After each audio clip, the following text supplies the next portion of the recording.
Tous, bonjour à toutes. Les joueurs et joueuses, dans le cadre de ce scénario qui vient avant la partie de la musique d'Eric Zann, vont avoir fort à faire dans une Lausanne des années 1920. Les personnages que vous allez voir jouer seront les mêmes qui vont être joués avec les mêmes acteurs lors de la soirée au Numérique Game Festival, enfin lors des soirées le 13 et le 15 novembre.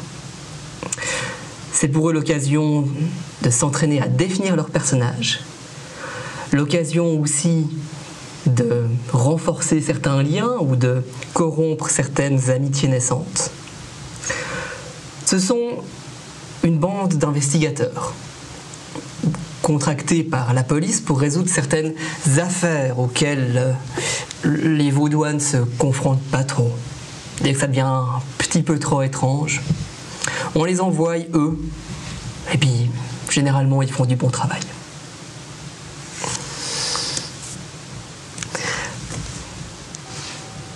Bienvenue, chers joueurs. La porte de la salle de classe s'ouvre. Rentre un homme, le teint noir, comme s'il était constitué d'une sorte de suie. Assez étrange, il est habillé en pharaon. Bah, ça doit être un cours d'archéologie, rien ne vous choque. Vous n'êtes pas les seuls dans cette salle de classe. Il y a quelques autres élèves avec vous. Vous ne semblez pas faire attention que vous êtes les 3 plus âgés de cette classe de gymnasiens. Combien font 2 plus 2 ? dit l'homme noir en habit de pharaon, qui semble porter des petites lunettes d'ailleurs. Oui, vous là, Josué Schuld. Oui, c'est bien moi. 2 plus 2. 4, très bien. Très bien, 5 plus 7. 12. Oui, excellent. 3 fois 3. Non mais pourquoi on fait des maths ? 3 fois 3. Enfin, 9. Très bien. Quelle est la racine cubique de 457 ? dit-il en se tournant vers une personne qui est à côté de toi d'ailleurs, Josué. Un jeune homme, 16 ans, à tout casser, tout pâlo, les cheveux bouclés. Il balbutie, hein.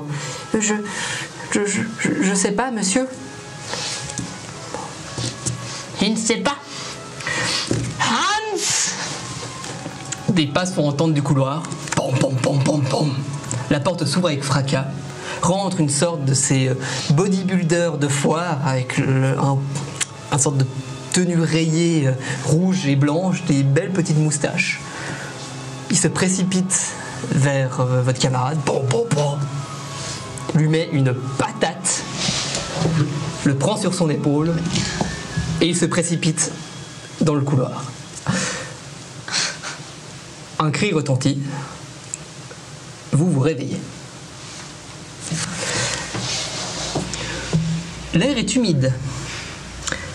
L'air est en effet humide parce que vous avez décidé de passer la nuit sur le parterre de l'ancienne académie de Lausanne, dans son petit parc d'ailleurs. En effet, l'ancienne académie, comme vous le savez, accueille en cet été 1919 autant des universitaires que les jeunes gymnasiens. Donc vous avez décidé de simplement dormir dans le parc, pas pour profiter de la fraîcheur estivale d'un été en Suisse, mais plutôt, comment dire, parce qu'on vous a confié une enquête. Des élèves ont disparu dans cette académie de manière assez mystérieuse Et quand on a reporté ce cas à la police, ils se sont dit on va pas se salir les mains avec ça, on envoie la brigade des rigolos, la brigade professionnelle pour les cas quelque peu particuliers. Ils sauront faire. Vous êtes donc endormi sur cette pelouse. Tiens, qui est-ce qui était censé monter la garde et qui n'a pas dormi d'ailleurs? Enfin, qui s'est endormi? Je lisais. Ouais, alors. Le journal, c'est important. C'est vrai. Et il y a certaines rubriques qui sont soporifiques. Peut-être trop, ouais. Comme tu travailles dans le journal, tu pourras sans doute en toucher un mot acquis de droit. Cher Henri Rossier. Mais oui, et vous n'étiez pas seul en train de dormir. Était avec vous un certain Georges Rapp, étudiant, qui vous avait filé un tuyau, que comme quoi il y avait quelqu'un qui se promenait la nuit dans cette académie. C'est pour ça que vous avez décidé d'y passer la nuit. D'ailleurs, il est où, ce Georges Rapp? Petit étudiant, cheveux bouclés. Tiens, c'est intéressant, il s'est bien endormi avec vous pourtant, mais là, à votre réveil, il n'est plus là. Un cri, à nouveau, en provenance du bâtiment, en provenance de l'ancienne académie. Tu cours. On y va? Flashback, mes amis. Donc oui, vous avez accepté cette enquête. Et une des choses qui vous a amené à camper dans ce petit jardin de l'académie est que vous avez réussi le jour avant à vous faire engager par le directeur du gymnase. Couverture de choix, surtout qu'ils étaient en recherche de personnes. Et je vous propose que que je commence à vous donner les rênes de cette partie par cette petite phase d'entretien d'embauche qui sera aussi l'occasion idéale pour vous de vous présenter.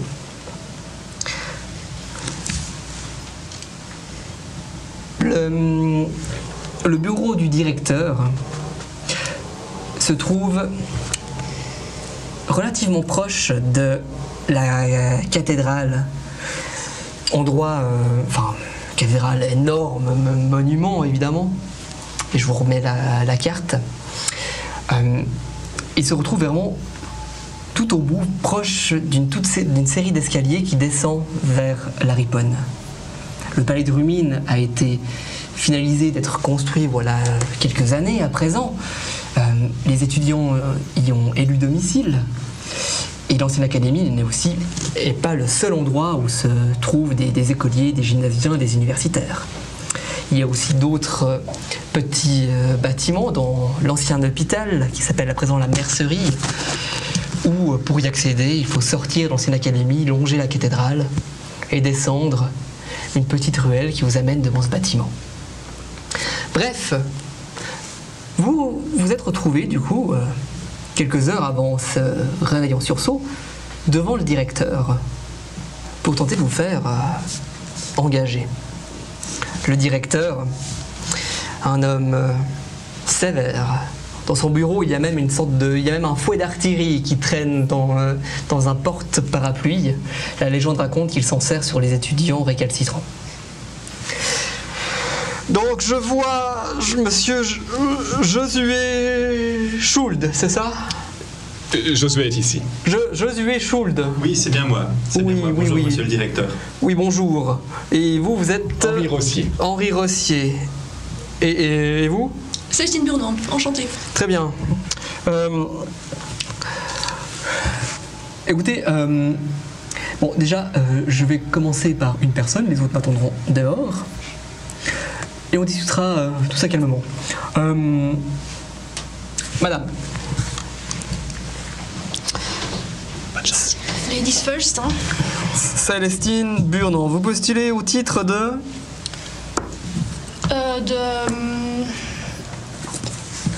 Enseignante. Oui, très bien, très bien. Votre mari travaille déjà dans l'établissement? Oui. Très bien. Il s'agit de, rappelez-moi. Monsieur Mayer.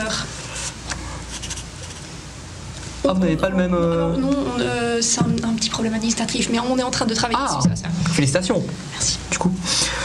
Oui, tout à fait. Il y enseigne l'anglais d'ailleurs. Enfin, en option, évidemment. Oui.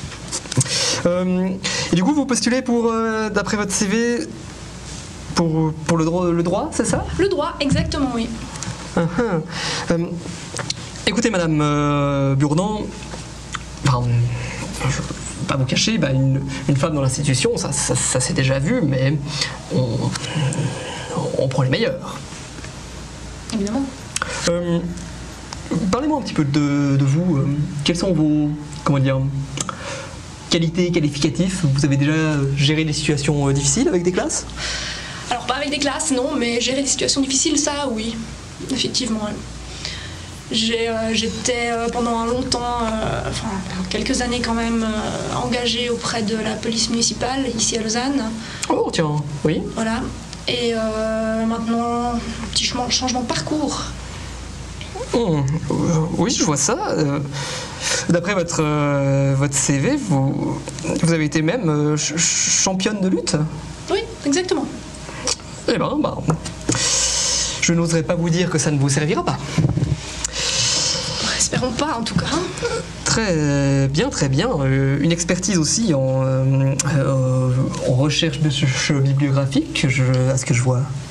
Pour faire droit, obligé, hein. Ça va un peu main dans la main. En effet. Ça m'a l'air pas mal. Faites donc rentrer votre collègue, le Josué. Josué, ça marche. Oui. C'est à toi. Ah, oui. D'accord, très bien. Ça s'est bien passé. C'est allé. Écoute, je pense, camarade. J'y vais. Bonjour, monsieur le directeur, bonjour. Bonjour, je voulais voir votre collègue Josué. Je suis Josué. Ah, c'est vous, oui, excusez-moi, je vous... Oui, Josué. Oui. Eh bien, écoutez, enchanté. Moi de même. Mais asseyez-vous, restez pas là droit comme un piquet. Ah, pardon, excusez-moi, je ne sais jamais où me mettre. Vous savez, voilà, là, c'est bien là? Oui, ok. Très fou. On peut s'affirmer, mon jeune ami. Hein. Ah oui, ne vous inquiétez pas, je suis tout à fait affirmé. Certes. Vous postulez en tant que... Alors, j'aimerais bien, mais bien sûr, si vous m'en souhaitez, si vous m'en sentez capable, avoir le poste d'enseignant d'histoire. J'ai ouï dire que le poste d'enseignant d'histoire était libre et j'ai de très bonnes connaissances dans l'histoire de notre pays, de notre région. Je suis aussi pas trop mauvais en latin, en grec. Il y a d'autres branches. Je pourrais aussi enseigner la morale, mais j'ai peur que ça ne me pousse à des dilemmes un peu trop personnels. Monsieur Chou, détendez-vous. Oui, mais pardon. Ça va bien c'est toujours comme ça pendant les entretiens. Non, on est ici entre collaborateurs. On va pas... Hein. Oui, monsieur le directeur, oui. Très bien. Monsieur Rossier. Schuld, pardon. Ah oui, excusez-moi, je voudrais bien être Rossier, mais je suis Josué Schuld. Non, ne soyez pas Rossier, s'il vous plaît. Non, pas Rossier, Schuld. Oui, Schuld. J'ai bien. Malheureusement, la chaire d'histoire est déjà prise par notre cher le professeur Bovard qui... Néanmoins, et je pense que ça correspondrait bien à votre tempérament. Il est en charge d'un assistant. Mais veuillez m'excuser, mais le professeur Bovard n'a aucune idée de l'histoire. Plaît-il ? Vous voulez parler de Mathieu Bovard ? Non, Michel Bovard. Michel Bovard, ah, ça doit être son père. Très bien, quel âge a-t-il ? Il a, j'en sais rien, moi, entre 40 et 50 ans. 40 et 50 ans. Ah bon, peut-être que je confonds. Bon, bref, peu importe. Dans tous les cas, il me semble que je suis très compétent en histoire. J'aimerais bien le poste de professeur d'histoire, s'il vous plaît. Très bien. Donc, vous signez donc pour l'assistanat d'histoire auprès de Michel Bovard. J'ai bien compris. On s'est bien compris, monsieur Rossier. Oui, bien sûr, monsieur le directeur. Très bien. Faites-moi rentrer monsieur Schuld. C'est-à-dire que Tout de suite, monsieur le directeur. Non mais bon, allez hop hop hop, hein. Il faut que ça... C'est à toi, Henri. Ouais. Ça a marché, oui, ça va. À moitié. Bonjour, monsieur le directeur. Oui, bonjour, monsieur... Henri Rossier. Encore? Je n'ai pas changé de nom, en effet. Excusez-moi. Donc, dites-moi, vous postulez pour... J'ai vu dans la Gazette de Lausanne que vous cherchiez un concierge agent de sécurité. Oui, tout à fait. Eh bien, je pense être très flexible sur mes horaires, très bon dans les relations. Ah, attendez. Nous, la flexibilité, nous, on n'aime pas ça. Mais justement, je suis très pointilleux. C'est une flexibilité très pointilleuse. Ah, je préfère. Et rigoureux quant aux horaires, et quant aux règles, quant aux lois, quant au règlement intérieur. Très bien. Vous avez travaillé où avant? Alors, j'ai travaillé dans au journal de la Gazette de Lausanne aussi en tant que concierge sécurité pendant plus de 7 ans. Jolie bouclette. Ah, merci. Ça n'est pas très sérieux. Je les ferai couper demain matin, monsieur. J'y compte bien. La flexibilité mène au laxisme. Ah, ça, je ne cesse de le répéter. Fantastique. Concierge surveillant, Schuld. Non, attendez. Bref, le secrétariat réglera ces dilemmes administratifs. Vous commencez à travailler demain. Merci, monsieur. Vous quittez donc le bureau du directeur. Quelque peu. Ça va, votre identité Josué Schult, tu te sens pas trop remis en question? J'ai toujours détesté les entretiens d'embauche. Mais bon, ce n'est qu'une couverture, n'est-ce pas? J'ai jamais passé un entretien d'embauche.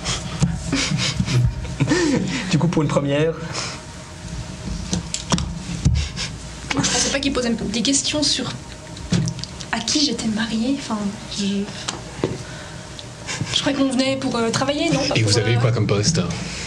Prof d'histoire. Non, de quoi déjà?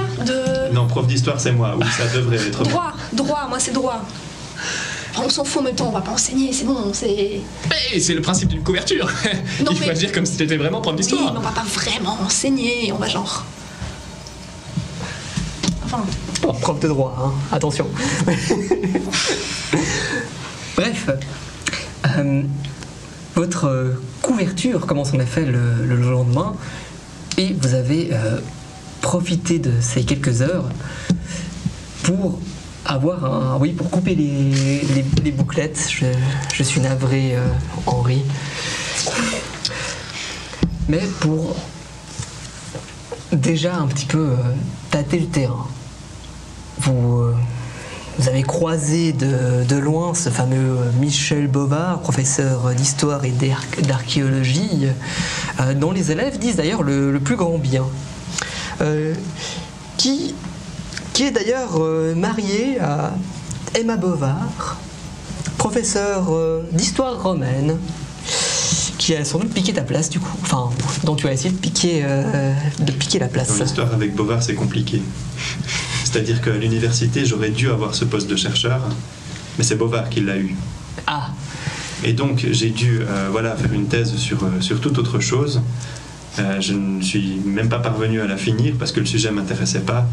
Et puis voilà, Bovard, lui, il a eu sa thèse. C'est comme ça que tu as dû t'as dû te contenter de la théologie, ou bien? Non, ça c'était après. Ah, ok. Oui, ça c'était quand j'étais déjà sorti du séminaire. Et je cherchais à me réorienter. J'avais repris contact avec mes anciens professeurs à l'université pour voir s'ils pouvaient me proposer quelque chose. Et puis il y avait Bovard qui était toujours deuxième, Bovard qui n'a jamais eu la moindre imagination. Mais bon. Fantastique, une occasion peut-être de retrouvailles. Assistant. Quoi qu'il en soit, le cri retentit à nouveau alors que minuit sonne à la cathédrale. Vous êtes dans ce jardin à côté de l'ancienne académie qui se nomme, même en 1919, Ancienne Académie. Hein. N'allez pas me reprendre là-dessus. Et du coup, vous vous êtes réveillé. Cet élève qui vous avait confié qu'il avait entendu dire que quelqu'un de louche rôdait la nuit à l'Ancienne Académie n'est plus avec vous. Et un cri provient du bâtiment. Je cours en direction du cri. Ouais, moi aussi. Très bien. Moi, je Tu cours, cours, mais tu un cours petit peu moins vite. Avec mon entrain, très bien. Vous vous précipitez à l'intérieur de la bâtisse. Vous rentrez du coup au rez-de-chaussée et débarquez dans l'obscurité d'un très très long couloir parsemé de plein de petites portes. Vous pouvez me faire un premier jet, le premier jet de cette partie, qui sera un jet d'écouter. Donc si jamais dans le cadre de l'appel de Cthulhu, les joueurs lancent un dé à 100 faces et plus ils font petit sur leur jet, mieux c'est. À savoir que leur compétence est définie sur un pourcentage. Par exemple, Josué Schuld est très bon en écouter. Il a 80%. Et combien as-tu sur ton jet ? 46. 46, c'est bien. Néanmoins, on se souvient qu'il a dit qu'il ne se pressait pas. Du coup, on va lui attribuer un malus. Josué, tu peux relancer ton dé des dizaines. 44. Donc 4 pour les dizaines. Attends, t'as eu 46 et 44, c'est pas possible. Si tu relances ton dé des dizaines. Ah, le dé des dizaines, c'est avec celui-là. Ouais, tout à fait. Ok, c'est pas le dé qui va jusqu'à 10. En effet. C'est les unités. Alors, 30. Prof d'histoire, pas de maths. 30 balles. Du coup, là, comme c'était un malus, il garde le pire résultat, donc 46. Ce qui fait que ça reste une bonne réussite. Les deux vont aussi pouvoir faire un jet d'écouter. Ce qui est bien dans l'appel de Cthulhu, c'est que les compétences sont par ordre alphabétique. Et si vous n'avez rien dans la case écouter, vous faites avec le pourcentage par défaut. Moi j'ai fait 92 sur 20. Donc je pense, je sais pas. Oui, alors Célestine, comment dire J'entends pas grand chose, je crois. Je sais pas vous. J'entends rien non plus. Ça venait de par là pourtant. Ce qui est assez logique, le fracas de la porte quand vous vous êtes précipité à l'intérieur a un petit peu couvert les éventuels bruits. Puis mon alors talon, ça pardonne pas. Aïe aïe. Et alors que arrive clop clop. Alors, ce cri, Et je sais pas, c'était peut-être à l'étage. Tu entends des bruits de pas qui doivent venir d'environ 2 étages plus haut. Étrange, parce que c'était pas des bruits de course, c'est vraiment des bruits comme si quelqu'un déambulait, prenait son temps dans ces sombres couloirs. Que faites-vous ? J'ai trouvé la lumière. Est-ce qu'on peut allumer ça quelque part ? Est-ce qu'il y a une lampe ? Vous êtes des investigateurs bien équipés, vous avez une lampe torche. bien joué. Est-ce qu'on va voir d'où viennent ces pas ? Oui, bien sûr. Toujours autant T'entends quelque d'enthousiasme. chose, toi. Mais tu poses des questions, mais il faudrait y aller. Tu entendais pas, toi ? Oui, vas-y. Alors, Mais allez, où ?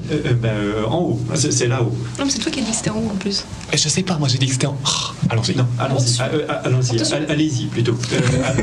C'est-à-dire, allez-y. Bon, moi j'y je vais, viens. hein. Est-ce que tu as peur, Josué ? Non, je n'ai pas peur. Non. Vous y allez comment ?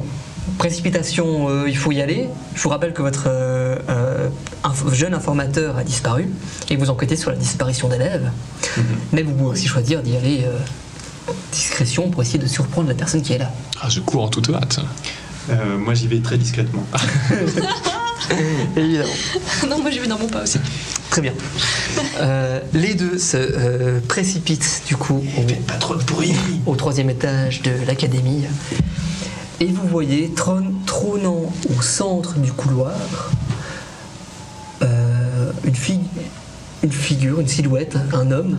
Alors que tu l'éclaires, tu vois une énorme barbe parsemée de reflets poivre et sel. L'homme semble habillé avec une sorte de patchwork, comme s'il avait fait les bas-fonds des boutiques de souvenirs orientalisantes. Et il a dans la main une sorte de petite ficelle avec une sorte de petite toupie au bout qu'il tient et qu'il fait légèrement osciller. Et qu'est-ce que vous faites là? Mais vous, qu'est-ce que vous faites là Vous n'avez rien à faire dans l'académie. Bah écoutez, moi j'enquête, monsieur, madame, j'enquête. Et au nom de qui? Eh ben, au nom de l'association des parents d'élèves, figurez-vous. Et vous, qu'est-ce que vous faites là? Figurez-vous que je suis responsable sécurité et concierge du bâtiment. Ah! Et je vais prendre votre identité et demander de sortir, s'il vous plaît. Ah, mais je me présente avec grand plaisir. Là, J'arrive gentiment sur les gentiment. lieux. Bonjour monsieur, qui est cet homme? Parents d'élèves. Parent d'élève. je suis Ernesto Dlapor. De l'apport. Dlapor. De l'apport. Dlapor. D'accord. Connu dans tout Lausanne comme étant le fantastique prophète. Une paire de lunettes a disparu. Le fantastique prophète. Vous êtes arrivé par où exactement, fantastique prophète, dans ce bâtiment? Eh ben, j'ai simplement attendu que le soleil se couche et je m'y suis laissé. Enfin, pas enfermé, les portes n'étaient pas fermées, mais je me suis empreint de l'énergie du lieu à mesure que le soleil se couchait. Et concrètement, par quelle porte? Eh ben, par la porte principale. J'ai oublié de fermer la porte principale. Henri, tu es le concierge de ce bâtiment. Ça va, Tu dois fermer la porte Oui, mais je principale sais, le soir, j'ai oublié. sinon les élèves Je disparaissent. sais pas. Ah, mais bon, j'y suis rentré vers 4h de l'après-midi quand il y avait encore du mouvement. Monsieur Zlapor, qu'est-ce que vous tenez dans la main exactement? Ça, Oui. mon jeune ami, c'est ce qui me permettra de retrouver ces élèves disparus. Oui, c'est ça. Oh, c'est facile. Non, attendez, j'ai Vous avez entendu entendu parler de ces nouvelles méthodes. mais- Est-ce que vous pourriez, ou peut-être, attends, je te laisse, mais après, j'aimerais bien avoir une discussion avec vous sur la radiesthésie. Ah mais avec grand plaisir, je vous vois connaisseur. C'est lui qui a crié ou pas? Vous avez entendu un cri? Vous avez crié? Ah, j'ai entendu un cri, oui. Ah, bah voilà. Et où ça? Bah, ça... C'était juste... Enfin, ça venait de l'étage, c'était juste après que j'ai vu passer un jeune homme. Ah bon, vous venez avec nous. Je le prends par l'épaule. Est-ce que je peux voir votre pendule, s'il vous plaît? Ah, mais non, voyons, vous allez le contaminer. On court, j'essaie de le traîner vers l'étage. D'accord, il fait un peu de résistance. En mode, mais c'est pas là que le pendule m'indique d'aller. Ce jeune homme, il ressemblait à quoi? Il avait plein de petites bouclettes dans les cheveux. C'est lui. Ah, mais pourquoi Est-ce que c'est Georges Pratt, votre informateur? Attendez, je commence à bouger, puis je fais... Hop, voilà. Je vais faire ça genre. Petit oui, brun avec des bouclettes. Oui, oui. Oui, c'est Georges Rapp. C'est lui. Vous montez encore un étage, vous arrivez vraiment à l'endroit, enfin là vous tombez pas sur un long couloir, mais simplement sur une porte qui, une fois ouverte, vous donne vue sur les combles de l'ancienne académie. Des poutres dans tous les coins, des petites chauves-souris en train de dormir et une poussière impressionnante. Au centre des combles, allongée par terre, une figure humanoïde. Georges? Silence. Georgie, est-ce que c'est toi? Est-ce qu'on voit quelque chose bouger autour? Tu peux faire un test de trouver objet caché.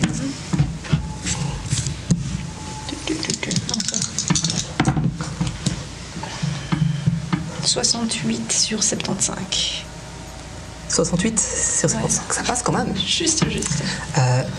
En effet, à mesure que tes yeux s'habituent un petit peu à l'obscurité, tu vois à l'autre opposé des combles, il y a une autre porte qui te permet de descendre depuis l'autre côté du bâtiment. Celle-ci a un léger mouvement.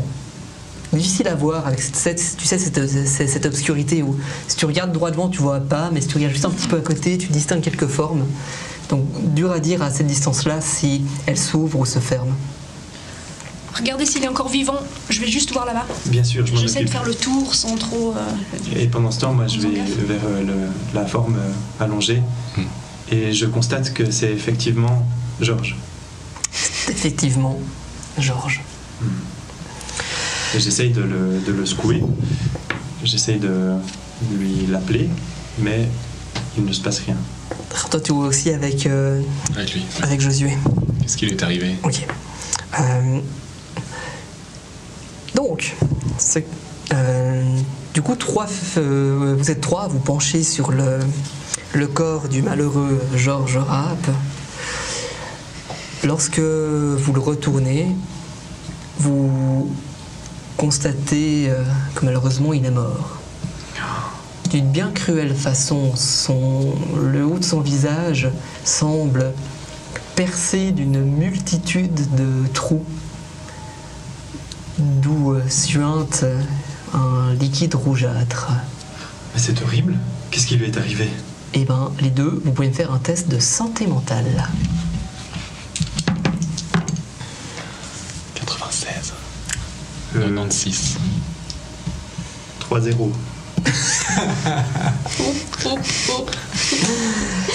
Très bien. C'est-à-dire, Tu perds un point de santé mentale. C'est quand même un choc, mais vous en avez vu d'autres.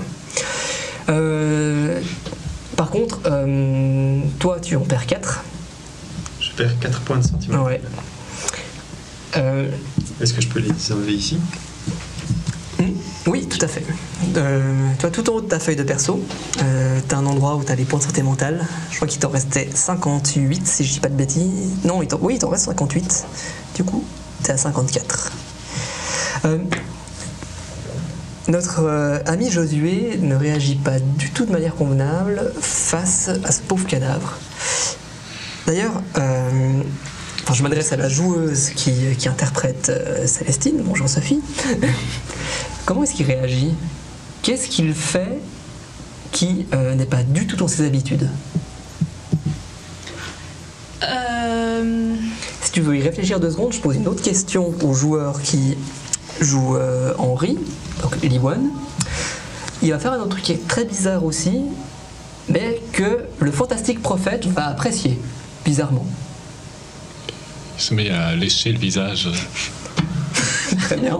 Ouais, moi j'allais dire justement, tu le prends dans les bras et tu essaies de le consoler, de lui parler tout doucement et de t'en occuper. Très bien. Au point où, en effet, il y a presque une sorte d'attrait de cette substance visqueuse qui en sort. Le fantastique prophète est là. Mais oui, communiez, mon cher, communiez. Mais qu'est-ce que tu fais? Mais Josué, arrête ça! Ah, mais C'est pareil. c'est incroyable. Je sais pas, c'est... Mais qu'est-ce qui te prend? Mais ça m'appelle, ça m'attire. J'ai l'impression d'être une guêpe dans un pot de miel. Josué, tu me fais peur. Écarte-toi de ce corps. Je reprends petit à petit mes esprits. Je lève les yeux. Je vois le regard admiratif de Slapor. Je vois le regard interloqué des 2 autres. Et je réalise que pendant quelques instants, j'ai perdu le contrôle de moi-même. Je ne sais plus très bien qui je suis. En t'approchant de la porte du fond, Célestine, tu aperçois... lorsque tu t'approches, celle-ci s'est refermée. Et on les comble en même temps, il y a beaucoup de courants d'air. Tu peux me faire un petit jet de trouver objet caché si des fois tu arrives à observer quelque chose d'intéressant vers cette porte. 008. Alors, cette porte, faite en bois de chêne en 1904 par l'entreprise Besson et Fils, tu aperçois surtout au niveau de la poignée et c'est difficile à distinguer parce que vous êtes dans l'obscurité. Ah non, mais t'as une torche, donc... Oui, ouais. Donc ça se voit quand même assez distinctement, des traces de sang. Grâce à ton bon jet, tu vois aussi pas uniquement des traces de sang, mais aussi des sortes de micro-marques sur la poignée en fer, comme si quelqu'un avait tenté de l'ouvrir avec les dents. Mais sacrée mâchoire. Ok. Mais bon, après, ça fait peut-être des années que c'est là, hein, on sait rien. Je m'approche de la porte et je suis irrésistiblement attiré par les traces de sang. Non, et non. je passe le doigt délicatement dessus. Non, je te repousse dès que tu viens. Pour. Non. J'essaie d'en empêcher. Moi, ce qui m'intéresse, c'est pourquoi la porte, elle bougeait. Donc, est-ce que je vois du mouvement dans le couloir, devant, enfin, je sais pas ce qu'il y a derrière. Alors derrière la porte, il y a une cage d'escalier qui redescend et qui fait tous les étages de l'ancienne académie jusqu'au rez-de-chaussée. Ok, Mais non, pas de silhouette. d'accord. Pas de bruit non plus, je pense. Pas de bruit non plus. Ok, c'est un peu intense pour un premier jour en tant que responsable sécurité dans l'académie. J'avoue que. Effectivement. Josué, est-ce que tu peux lâcher cette porte? Je me sens curieusement complet et rassasié. Tais-toi, s'il te plaît. Zlapor vient me murmurer des choses à l'oreille et on entre dans un conciliabule parfaitement informé. Très bien. Le corps, qu'est-ce qui lui est arrivé? Ces trous, il y en a combien sur son visage? Il ressemble à quoi? Il était effrayé? Alors, en regardant de plus près, tu vois qu'il y a une vingtaine de trous. La taille d'une petite balle de golf. Et vraiment des petits ronds parfaits, quoi. Sur tout le long du crâne. Son visage a l'air crispé, effrayé. Vous en déduisez facilement en voyant l'état des blessures, ça n'a pas dû être une mort facile. Sur le reste de son corps? Sur le reste de son corps, son habit d'étudiant, un corps humide par la nuit passée dans l'herbe avec vous.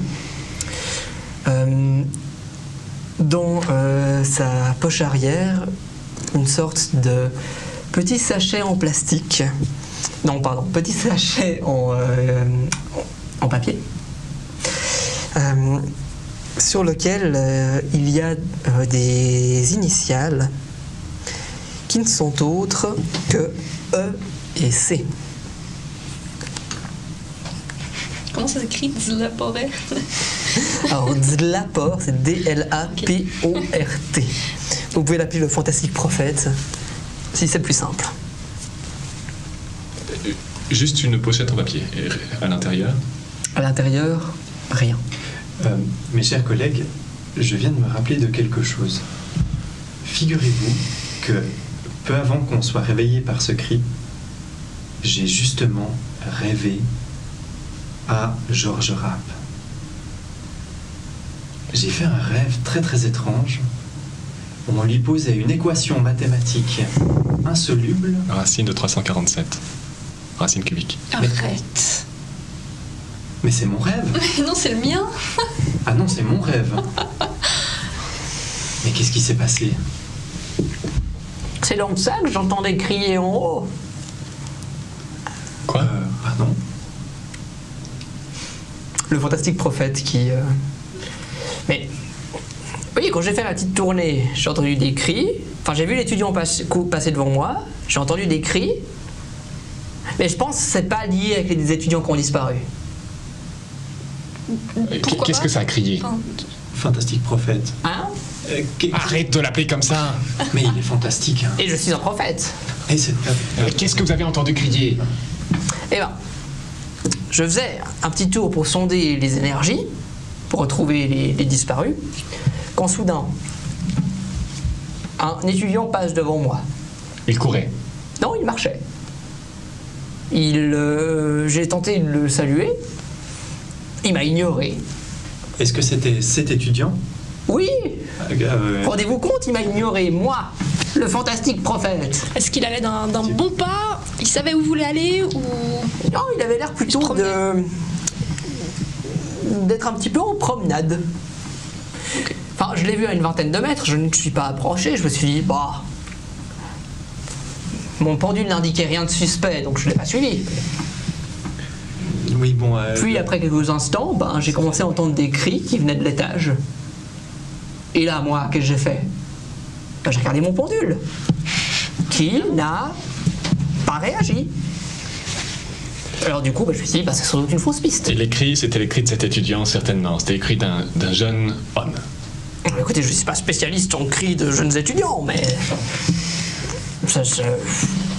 C'était dit, oui, ça peut. Célestine, viens voir ça. C'est un autre étudiant. Je sais pas. Sa tête, elle a comme été trépanée par 20 fois. C'est vrai que moi j'ai pas encore regardé sa tête au final. Hein. Je vais jeter un coup d'œil du coup sur Et ce que je vois quelque chose. C'est du sang qui en sort. Alors, petit jet de santé mentale, s'il te plaît. 25. Très bien, tout va bien. Enfin, tout va bien, c'est quand même le cadavre d'un jeune homme. Ouais, j'ai pas envie de le lécher, mais Ah, ça va pas aussi bien que Josué qui. Mais bref. Et Slapor m'a expliqué, c'est une réaction métabolique Exactement. courante dans un cas de choc. Une envie de retrouver le sein maternel Non. d'accord. Mais alors, pour contrer la pulsion du Thanatos par une pulsion Josué, érotique. dans le Exactement. futur, t'évites de lécher quoi que ce soit, d'accord? Mais c'était si bon. Non, bah on s'en fout. Non. Je me suis senti rassasié. Mais tais-toi! Très bien. En attendant, on a un mort là. Hein? Et. Ouais. Nous avons exactement un mort et un rêve. Et un pendule. Bon, le rêve, je sais pas si ça va beaucoup nous avancer, même si j'avoue que c'est un peu étrange. On a tous les trois rêvé de la même chose. Oui, ouais. Mhm. Un homme étrange, avec de la suie plein le visage, une sorte de tiare égyptienne, qui posait des questions mathématiques à une classe. Et dans un Effectivement, amphithéâtre. C'était effectivement mon rêve. J'avais oublié le passage sur la tiare égyptienne, mais c'était bien ça, oui. D'ailleurs, D'ailleurs, vous étiez là aussi. oui, tiens, c'est vrai. Oui. Bon, qu'est-ce qui sort de ces trous? Du sang. Là, ça commence à se calmer un petit peu, mais il y a une sorte de bouillie rosâtre qui semble être l'addition de son sang avec sa cervelle. Et la porte là-bas? Ouais, alors elle est pleine de sang, et puis on dirait que quelqu'un l'a mâchouillée. Et derrière? Hein? Derrière, non, ça descend, j'ai rien vu. Mais. Bah, il est parti par là. Ouais, bah, ouais. Mais qu'est-ce qu'on attend? Qu'il arrête de lécher des trucs, et puis de voir ce qu'on fait avec le mort. Je Bon, tu vas me dire, il est une déjà petite mort. pipe en attendant. Non, bah, on y va. De toute façon, tu vas pas fumer sous les coups. Oui, c'est vrai. Allons vite suivre cette piste qui nous mène à l'extérieur. J'imagine. Ou qui nous mène quelque part. En fait, difficile à dire parce que quoi suivre une fois que vous descendez le long des escaliers en colimaçon, enfin, le couloir vous renvoie son silence. Est-ce que le fantastique prophète, il nous suit ou pas? Bien entendu. Ok, ça va. Nous, on est toujours en train de parler avec le fantastique Ils prophète. sont un petit peu derrière vous à vous suivre. Exactement. C'est fascinant ce qu'il m'explique sur la radiesthésie, mais je commence à me douter que peut-être qu'il n'a pas assez de distance par rapport à son art. Non, lui, pour lui, mais pas du tout, voyons. Au contraire, si vous avez de la distance, c'est que vous êtes en train de jouer. Donc vous n'êtes pas sérieux. Vous n'êtes pas dans le sacré. Il faut réduire la distance. Dès le moment où il dit le mot sacré, je commence à m'éloigner un peu de lui. Je suis touché dans mes convictions personnelles puisque j'ai effectivement une relation assez difficile avec le sacré. Et en plus, cette fichue allumette ne veut pas allumer ma pipe et donc voilà, je reste un peu en arrière. Je laisse Slapor continuer son chemin. Il a bien vu que j'étais plus tellement intéressé à poursuivre la discussion sur le sacré. Et au bout d'un moment, lorsque vous arrivez vers le rez-de-chaussée, votre très cher Slapor va... toi, tu avais Slapor. Slapor. Slapor. Non, mais j'ai mis un Z aussi. Ah, très bien, allons-y. C'est sur le Slapor. De l'apport. Le fantastique prophète Slapor va suivre son pendule qui va plutôt l'orienter en direction de la cathédrale. Je ne sais pas si vous désirez le laisser vaquer à ses occupations, le nommer investigateur en chef de votre enquête. Non. Non, je pense Vraiment qu'on pas. peut le laisser vaquer à ses occupations. Vous êtes parent d'élève, monsieur Zapor? Où? Vous êtes parent d'élève? Non, je suis mandaté par l'association des parents d'élèves. Ah, Vous avez un mandat? c'est pas un papa, Oui. je me dis. On peut voir ça? Oui. il fouille dans ce sorte d'habit en patchwork, il vous sort un papier tout chiffonné qui en effet dit que le fantastique prophète est mandaté par l'association des parents d'élèves. Il y a quelques signatures, mais de votre point de vue, n'étant ni vraiment enseignant, ni vraiment un parent d'élève, ça pourrait être... Enfin, c'est difficile de savoir si c'est un faux ou pas. À moins que certains d'entre vous aient des compétences en imposture. Eh bah tiens, Eh ben je t'en prie, je peux faire un petit jet d'imposture chère Célestine. ou comment ça fonctionne? Oui, tu fais un jet d'imposture. Ok. 50 sur 55. Eh ben ça passe.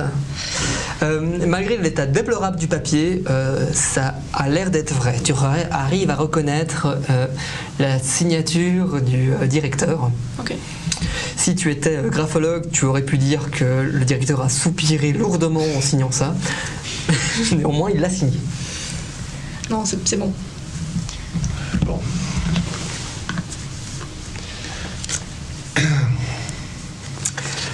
Eh bien, je propose que Josué vous accompagne dans vos investigations et qu'on va chercher des preuves ici. Et... Non, ça ira. Je pense que je vais plutôt rester avec vous. Ouais, moi ça m'arrange si tu viens avec nous. Je suis encore un peu... Je crois que j'ai besoin de votre soutien. Je ne suis pas encore totalement convaincu par l'explication psychanalytique de ma crise précédente. D'ailleurs, peut-être que je pourrais faire un jet de psychanalyse pour me convaincre que je vais mieux. Oui, vas-y, essaye. 56 et j'ai 40. Héros et Thanatos, c'est pas mal comme truc. Hein. Donc malheureusement je reste encore bien perturbé par la situation précédente. Cette chose qu'a mordouillé la poignée a laissé des traces de sang. Est-ce qu'il y en a dans l'escalier? Est-ce qu'il y en a à l'étage où nous sommes? Non. C'est vrai ça. Est-ce qu'on voit d'autres signes? Par exemple, quelque chose qui pourrait orienter notre enquête. C'est... En fait, grâce à l'excellent jet que Célestine avait fait en trouver objet caché, c'est très... Enfin, elle peut vous dire que c'est très surprenant qu'il y ait une coupure à ce point au niveau de la piste à suivre. Dans un cas normal, on s'attendrait à justement qu'il y ait au moins une sorte de continuité dans la traînée. Mais là... comme si quelqu'un était passé avec la serpillière juste après. Mais vous l'auriez vu. Ou alors pas du tout sorti. Je sais pas. Moi j'ai pas du tout de compétences en médecine, mais est-ce que j'aurais pu reconnaître si c'était des dents humaines ou... Rien à voir. Ah, j'aurais pu autoriser un jet en... pourquoi pas anthropologie, si on tire un petit peu. Mais... ouais, à moins que tu aies une compétence appropriée. J'ai rien. J'ai ni en médecine ni en anthropologie, j'ai rien. Je vous propose de me dire une action que vous faites chacun pendant cette nuit pour voir si vous arrivez à trouver des choses. Mais sinon, le matin arrivera.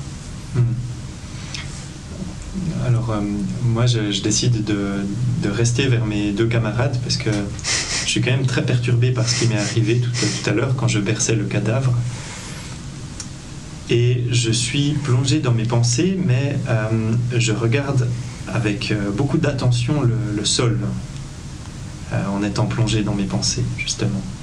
Et comme je fais des rondes, je les accompagne, mais en étant un peu absent, il se pourrait que j'aperçoive quelques indices qui traînent sur le sol.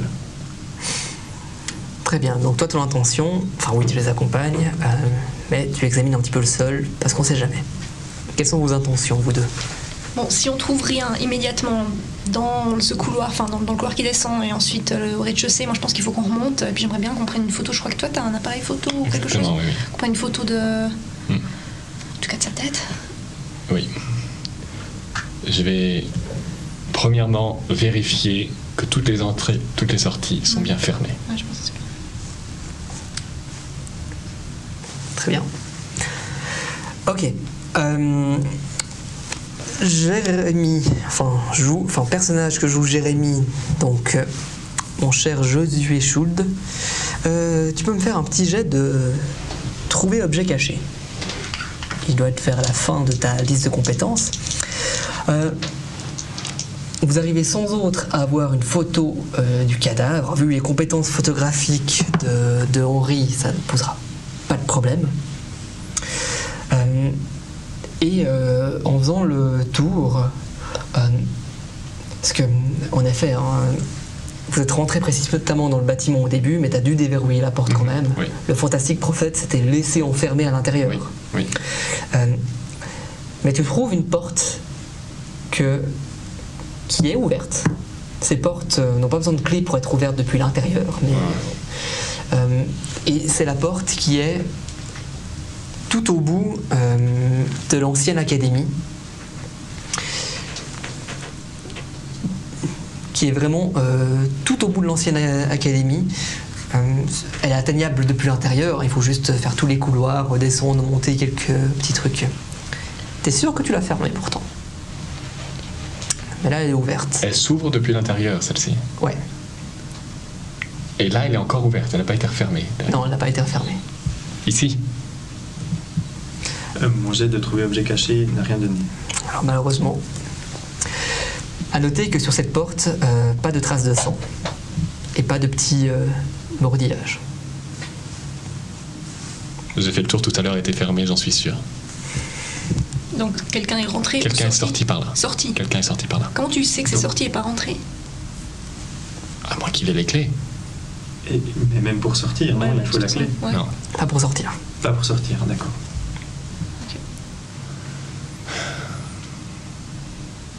Bon, c'est par là qu'est parti Ernesto de la Porte. C'est la pauvre. Direction de la cathédrale. Oui, bon, mais de la port, je sais pas si on a envie de le suivre. J'ai pas envie de le suivre, mais j'ai envie de suivre cette piste. Alors j'y vais, et s'il y arrivait par coïncidence, tant mieux pour lui. Le reste de la nuit va pas vous donner grand chose d'autre comme résultat. Henri, tu retomberas sur le fantastique prophète Zapor. Et lui te dira par contre qu'il a trouvé la porte grande ouverte. Hein. La porte était ouverte. Bah oui, puisque c'est par là que le pendule m'indiquait de passer. Il allait pas me faire passer par une porte qui était fermée. Et ici, le pendule, qu'est-ce qu'il vous a indiqué? Ah, le pendule... Le pendule, il m'indique la mercerie. La mercerie, oui.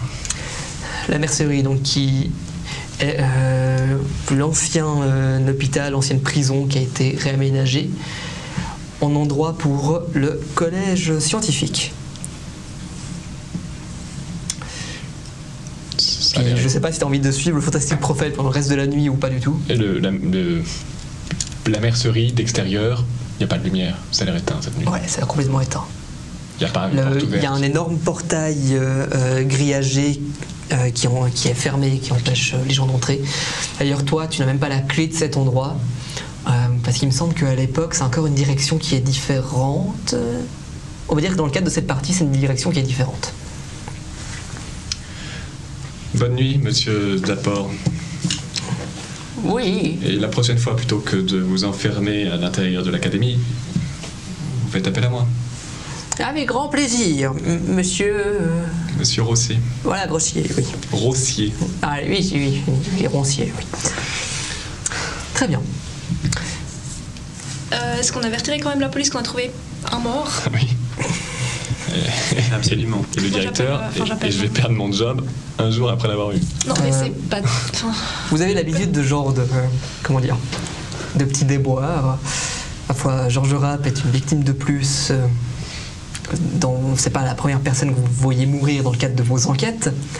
Une question se pose néanmoins, est-ce que vous utilisez vos contacts dans la police pour discrètement le cacher pour pas que ça fasse trop de vagues? Est-ce que vous en avez informé le directeur quand même de cette découverte macabre? Qu'est-ce que vous décidez de faire? le directeur, il sait pas qu'on est là. Le directeur, il va savoir qu'il va y avoir un étudiant, enfin qu'il y a un étudiant qui a disparu. au Ouais, bout d'un moment. justement. Ah mais entre disparu et retrouvé. Et si on le mettait dans une salle de classe pour provoquer une réaction demain matin lorsque les élèves, les autres enfants viendront à l'école. Josué, Traumatiser tout est-ce que tu es en train de dire qu'on va mettre le cadavre dans une salle de classe pour traumatiser tous les camarades? Peut-être que le coupable se dévoilerait comme ça. Mais comment tu sais que qu'est-ce qui c'est un t'arrive? étudiant? Enfin, Comment je sais que c'est un autre étudiant qui a fait le coup? Mais je ne sais pas, mais peut-être que c'est quelqu'un de l'établissement, on ne sait jamais. T'as étudié la psychanalyse, tu dis? La psychologie, tous ces trucs-là? J'ai étudié théologie, puis après je me suis spécialisé en histoire. Ouais. Arrête. Ouais. non, mais on le fait disparaître discrètement, Oui. ce corps. Enfin, moi, j'ai encore des contacts à la police. Moi, je peux sans doute essayer de. Ouais. Ouais. Bon, ben alors Par allons-y, contre- c'était une piste, c'était un essai. Moi, je me demande s'il faut pas. Enfin, Qu'est-ce qui lui arrive? bah, je sais pas, écoute. S'il faut pas. S'il faut pas avertir le directeur quand même. En même temps, si lui est dans le coup. Il va savoir que l'élève a disparu. Qu'est-ce qui est arrivé Ouais, au procédé dans le justement, cadavre? il va le Est-ce qu'il y a des savoir. cadavres partout dans l'université maintenant et qu'on s'en est pas occupé? Ouais. Eux, ce qu'ils vont faire, un élève a disparu. Le directeur est un peu. Il sait que des élèves disparaissent. Il y a déjà eu 2 disparitions. Oui. Là, du coup, ça fait 3, même si c'est pas vraiment une disparition. Du coup, il va sans doute faire comme les 2 autres, en avertir la police, Oui. et la police va dire on est en train d'enquêter. Mhm. Oui. Mais voilà. À noter que pour l'instant, autant dans les journaux, il n'y a aucune mention de ça. Il y a eu sans doute quelques fuites, étant donné que le fantastique prophète a été engagé. Mais pour l'instant, ils essayent de noyer le poisson. Pendant ce temps, ils essayent de me tenir éloigné du cadavre. Donc je les laisse plus ou moins décider ce qu'ils vont en faire. Parce que... Ça marche. Du coup, le cadavre. À la morgue, expertise légale. Ouais, clairement. Morgue et expertise, vous aurez les résultats sous peu. Informer le directeur ou pas? Non. Plutôt non? Non, moi je pense qu'il faut qu'on le garde encore. Très bien. Du coup, le lendemain arrive. Vous n'êtes pas très frais, je ne vous cache rien. Josué, ça va un petit peu mieux. T'as moins envie de... tu te passeras peut-être de confiture de groseille pendant quelques semaines. Mais Absolument, absolument. voilà, il s'agit J'essaye d'observer la réaction de Michel Bovard quand il voit qu'un de ses élèves a manqué son cours. D'ailleurs, dans la salle des maîtres, c'est vrai, où vous vous retrouvez, en tout cas vous deux, pendant ce temps que Henri fait un peu la police devant le collège, alors que tous les petits garçons sont en train d'entrer dans les cours, petits garçons, les petits ados sont en train d'entrer dans les cours. Vous voyez qu'il y a une ambiance un petit peu en mode, il se passe un petit peu le mot, en mode, est-ce que tout le monde est là ce matin? Non, il y a le rap qui est pas venu. Le rap, mais c'est un bon élève lui pourtant. Ouais, vous voyez que ça discute pas mal et qu'il y a un peu une inquiétude qui se fait. Michel Bovard, tu le trouves devant une cheminée qui a été murée depuis quelques années, mais il tient quand même à l'endroit. Donc le Michel Bovard, cheveux blancs, il aurait l'air d'avoir la soixantaine, une fantastique petite barbe et un thé à la main. Assis face à lui se trouve sa femme, Emma Bovard, qui a le nez plongé dans un bouquin d'archéologie. Ah, mais vous êtes mon assistant. Bonjour Michel. Ça sera monsieur... mais... Comment vas-tu après toutes ces années? Ça fait Si plaisir c'est de te revoir. pas Josué... Oui, tu te souviens? Oui, mais ouh là là... Ouais, ça fait longtemps. Ben dis donc, t'as bien réussi. Professeur ici. Ah bah écoute, à mon âge, tu me connais, j'ai commencé mes études très tardivement, je me suis réorienté. Oui. Et Oui. toujours le petit Josué qui... Oui, bon, le petit Josué, mais tu sais, j'ai déjà grandi un peu. Mais ça fait plaisir de te revoir, Michel, hein, vraiment. Ah, mais plaisir partagé. Puis, Et félicitations pour ta thèse. Hein. Comme tu le sais, moi j'ai jamais terminé. ah, mais c'est pour ça que t'es l'assistant. Oui. Je rigole. Hein. Non, mais, mais quel humour. T'as toujours le même humour, toujours le mot pour rire. Oui, n'est-ce pas? Michel. Du coup, on a une bonne classe en première période. Tu verras ce que ça donnera. J'ai vu la guerre du Péloponnèse avec eux. On abordera peut-être la journée d'Éleusis. Tu te sens capable de donner les cours? Honnêtement, moi j'aurais abordé la journée d'Éleusis avant la guerre du Péloponnèse. Hein. Ah, mais c'est pour ça que t'es l'assistant et moi le professeur. Oui, bien sûr. Quelle belle chronologie.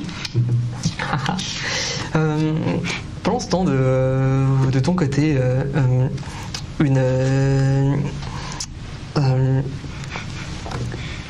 qui est-ce qui va venir vers toi? Oui, une petite dame, chignon très serré, vient vers toi avec une pile de livres. Vous êtes la nouvelle professeure de droit? Oui, de droit, c'est moi, oui. Très bien. Voici droit proconsulaire niveau 1, droit proconsulaire niveau 2. Voici aussi introduction à l'épistémologie du droit.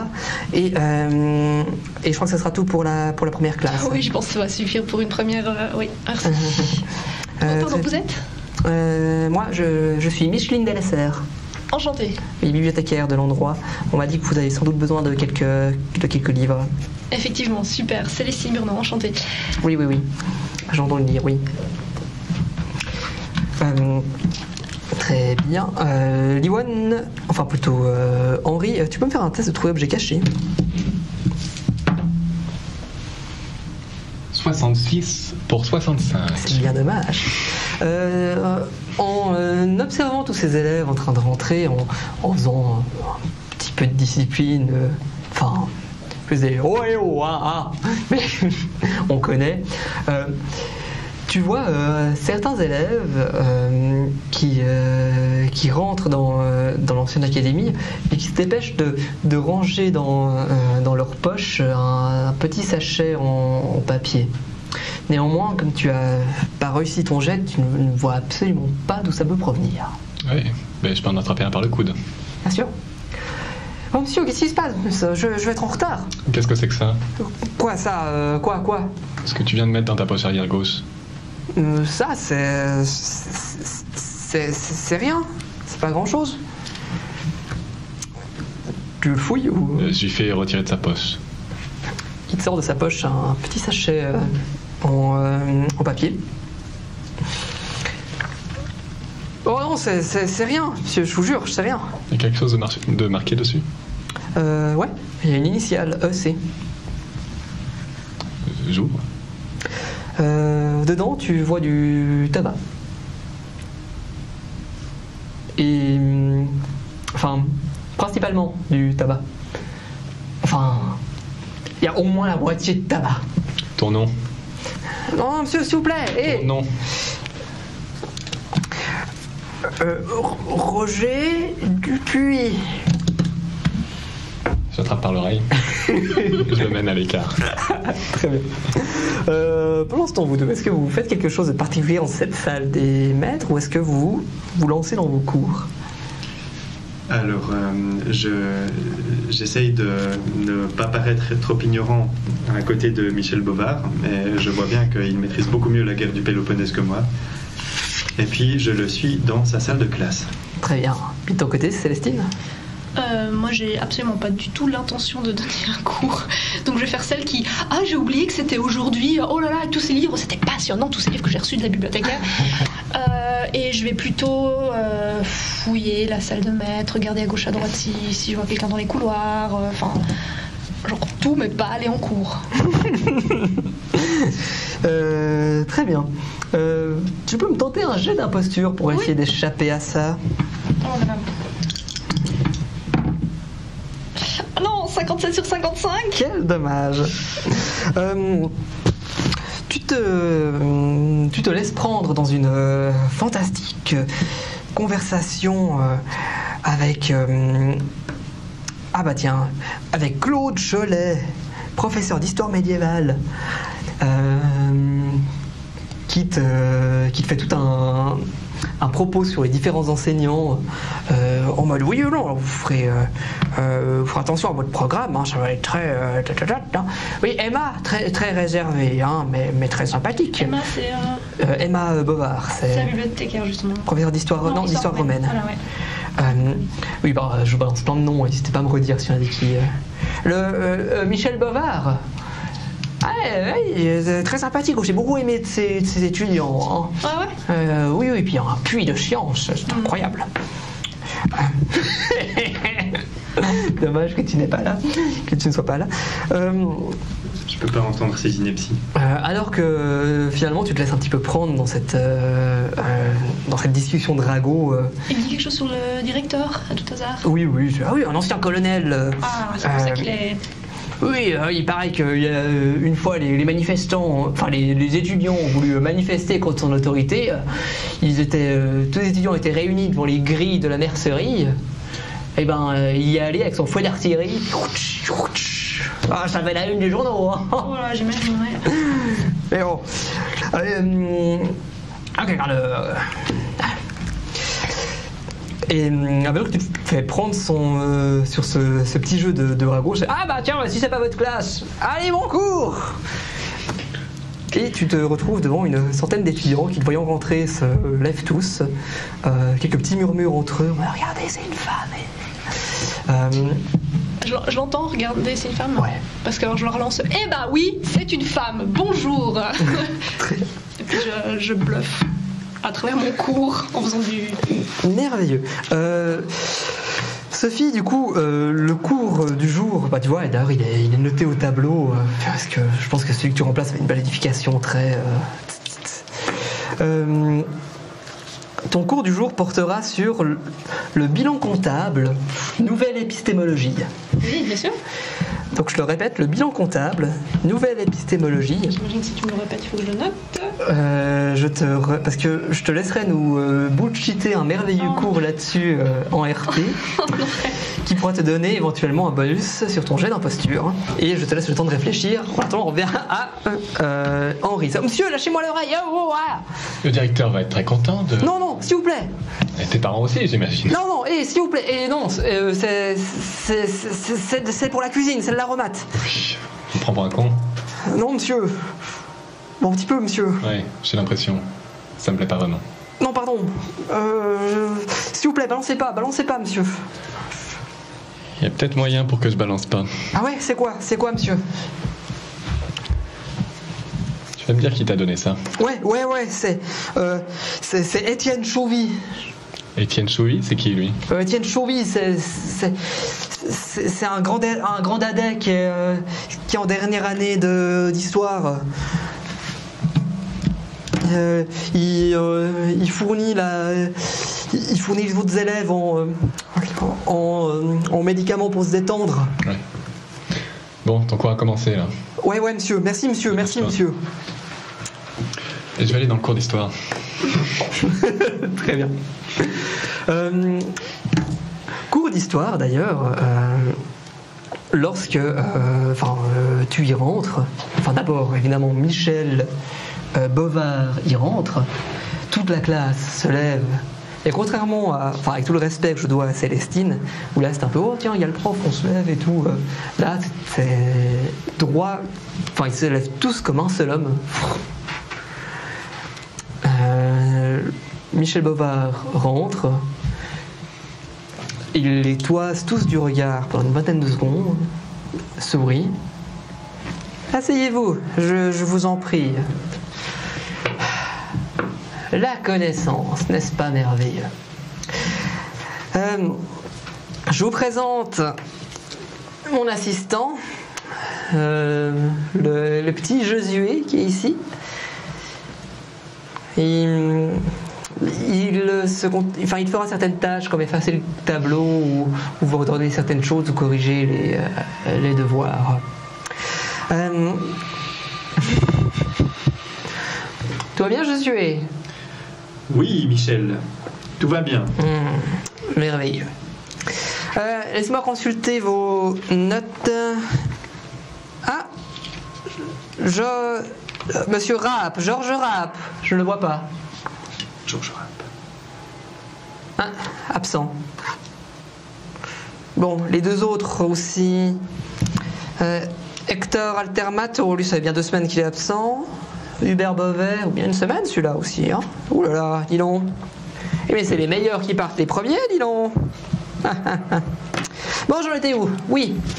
La guerre du Péloponnèse. Puis ensuite, Monsieur Schultz nous parlera rapidement de la journée d'Élusis.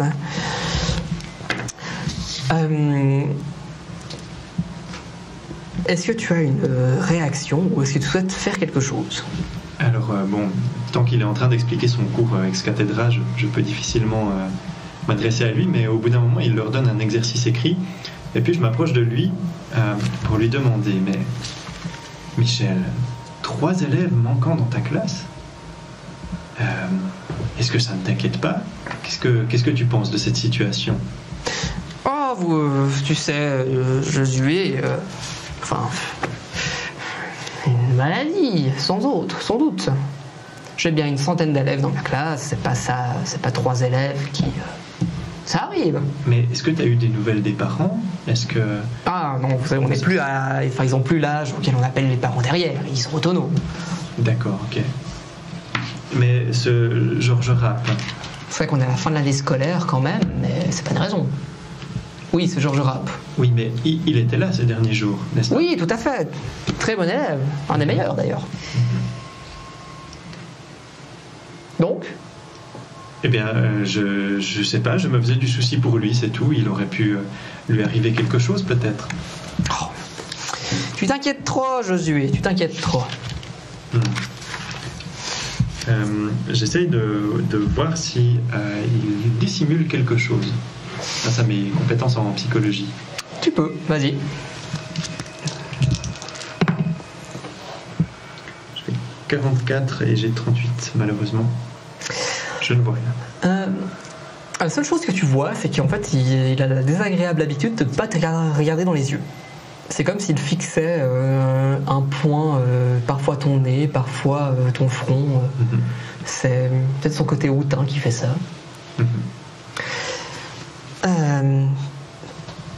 C'est le poste-temps. Alors, le bilan comptable. Il était déjà comme ça à l'époque de l'université. Ouais, c'est ce que tu essaies de te persuader en tout cas. Ce bilan comptable, une épistémologie. Alors, tous les étudiants sont là en train d'attendre finalement ce que tu vas leur donner. j'imagine que les bouquins que j'ai reçus avant, peut-être en parlaient un minimum. Sans doute. Donc je vais ouvrir le livre devant toute la classe et puis leur dire, alors évidemment je vais essayer de les baratiner en faisant croire que moi je connais tout très bien, mais qu'est-ce que eux ils connaissent, hein? Est-ce que eux peuvent me résumer qu'est-ce que c'est la nouvelle épistologie? Oui, toi là-bas, au fond, vas-y. Non mais on t'écoute, hein. Alors,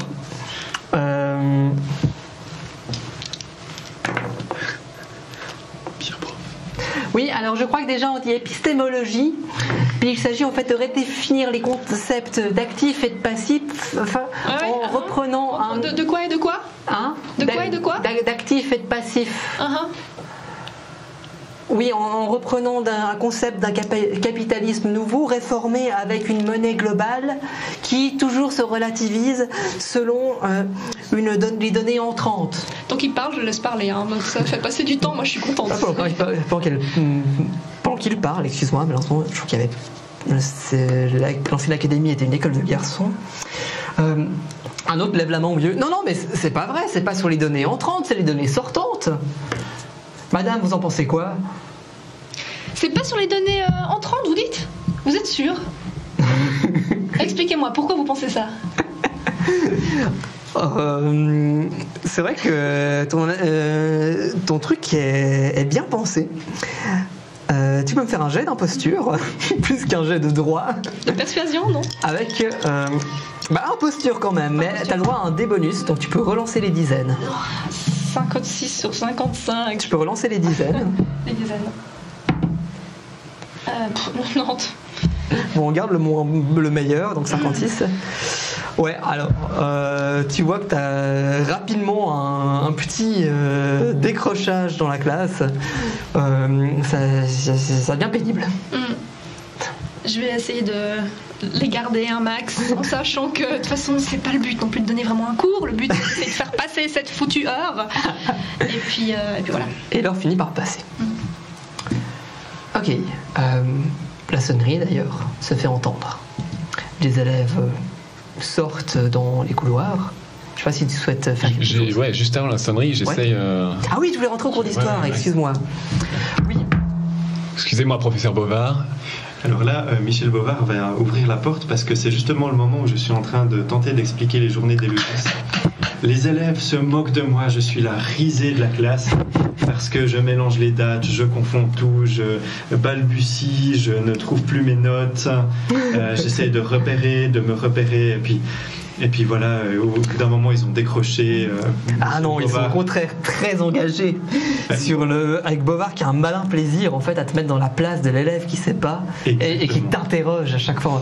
Vous êtes sûr? C'est Exactement, il a toujours fait ça, le salaud. Mais là, il réussit et plus on va de l'avant et plus je rougis et plus je perds contenance. Et puis, au moment où tu entres dans la classe, je te considère comme une forme de rédempteur. donc tu rentres dans la classe. Qui ose déranger? Je suis le nouveau concierge, monsieur Rossier. Oui. Je viens chercher le petit marchand de thé qui se nomme Étienne Souvy. Comment ça, marchand de thé? Il aura à s'expliquer devant le directeur. Étienne, un si bon élève comme vous. En effet, un grand Hadès tient au premier rang. Tu l'avais remarqué pendant le cours. C'était le seul qui riait pas. Ah, au contraire, il se foutait bien de ta gueule. J'ai toujours été nul pour déceler les fourbes parmi les élèves. En fait, il reçoit beaucoup d'attention de Michel Bovard. Lors de l'exercice où ils devaient chacun travailler de leur côté, Michel était beaucoup vers ce Étienne à se murmurer certaines petites choses, sans doute des corrections d'exercice. Donc Étienne se lève, grand, fin, et il se dirige vers toi. C'est pas moi. Excusez-moi de vous avoir dérangé, monsieur Bovard. Et ramenez-le vite. Vous venez avec moi. Très bien. Donc du coup, ça n'a pas encore sonné. Tu es avec Étienne dans le couloir. Est-ce que j'ai un petit, je sais pas, un petit guéridon, un cloître dégueulasse? Ouais, bien sûr. Voilà, dans 2 chaises. Rester face à lui, prendre tout l'espace dans la salle possible et le regarder sans rien lui dire. Je vais tapoter sur le petit morceau de papier, la petite carte de papier que j'ai piqué tout à l'heure.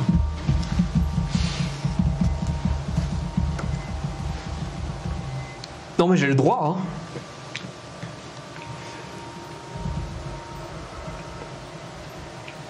Non, mais j'ai le droit, hein. C'est... Non, après les autres, ils remplissent les petits sachets de ce qu'ils veulent, hein. Moi, je fais juste... Non. Et puis moi, je dois aider ma famille aussi, hein. Je suis pas...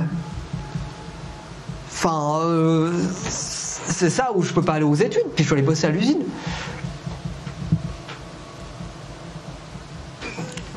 Non mais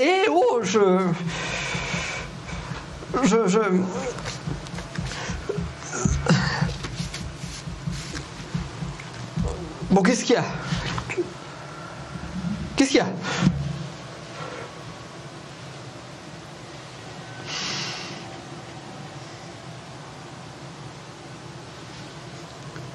Je vais prendre une pipe.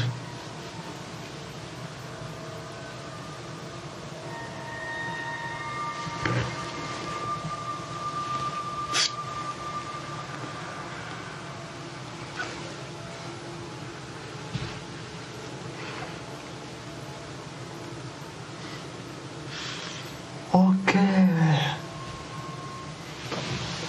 Ah ouais, clair. Oui, jamais personne en 1920 s'est exprimé comme ça. Mais foutez-moi la paix.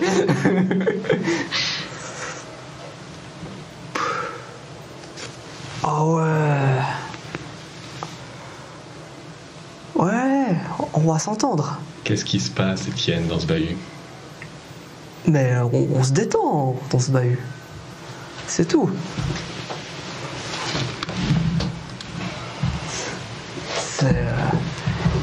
il paraît que les examens qui arrivent, des fois, il faut un peu se... Tu vois, quoi. T'as deux de tes collègues qui ont disparu. Peut-être 3 maintenant. Ouais. Ah ouais. Walter Matt, Hubert Beauvais. Et Georges Rapp qui était pas là ce matin. Ouais. Ah ouais, j'aurais vendu des trucs en plus à eux. Ah merde. Eh, c'est pas moi. Non, monsieur Rosset, là, c'est pas moi. Écoute, t'es le principal. Je devrais pas te dire ça, mais tu m'as l'air sympathique. Bon, vous êtes cool aussi, monsieur. T'es le principal suspect de la police. Ah merde. Ah non, non. Moi, je peux pas. Si ma mère, elle apprend ça, ça va pas aller. Moi, je sais pas quoi croire. Où est-ce qu'ils sont passés? Ok. Non, moi, j'ai juste donné des trucs. Enfin, moi, je donne à pas mal d'élèves du collège, mais c'est... Ok, peut-être... Moi, je pense qu'ils sont chez eux et qu'ils ont fait une indigestion au stimulant spécial. Que tu leur fournis. Ouais, mais ça vient pas de moi, celui-là. Il vient de qui? Là, c'est un truc très spécial. Il vient de qui? Pendant ce temps,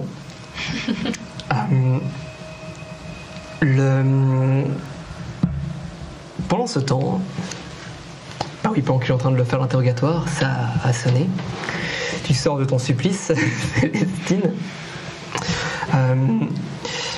Toi, tu restes avec Michel? Ouais. Ah oui, tout à fait. Cette leçon a enfin pris fin.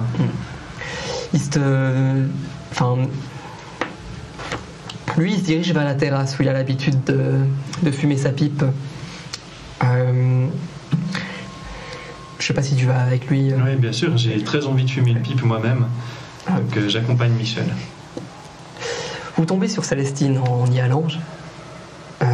Michel fait: Madame, Monsieur! J'ai entendu dire que vous enseignez le droit. Exactement, oui. Oh, matière rare. Saviez-vous que votre prédécesseur tombait gravement malade? Mais je pense que l'enseignement a tout à y gagner de vous avoir mis à sa place. Ah, c'est gentil, mais rappelez-moi, mon prédécesseur, il s'appelait comment déjà? Votre monsieur Carnet. Carnet. Parce qu'il n'était pas bon enseignant, lui? Oh non, on voyait que c'était la position qui l'intéressait, mais aucune connaissance. Ah ouais, bah, ça va pas du tout, hein. C'est clair que ça, pouf, heureusement que moi c'est pas ça. Oui, et vous d'ailleurs, vous avez un bon papier? Quel est votre niveau d'études, vous? Ah évidemment, mais vous savez, moi c'est également aussi un peu la pratique qui m'amène ici, en tant que juriste, ça c'est important. Mais racontez-moi plutôt de vous, donc vous avez besoin d'un assistant, il me paraît? Oui, on a toujours besoin d'un bon assistant sur certains sujets. On ne peut pas avoir encore toutes les connaissances. Il m'énerve avec sa condescendance. Je vous présente d'ailleurs monsieur Schult. Enchanté, monsieur Schult. Mais appelez-le Josué. Enchanté, Josué. Par contre, pour moi, ça restera monsieur Bobard. Est-ce que je peux vous appeler Célestine? Évidemment. D'ailleurs, Josué, pendant qu'on y est, vos compétences en termes de connaissances, ça se porte dans quel domaine?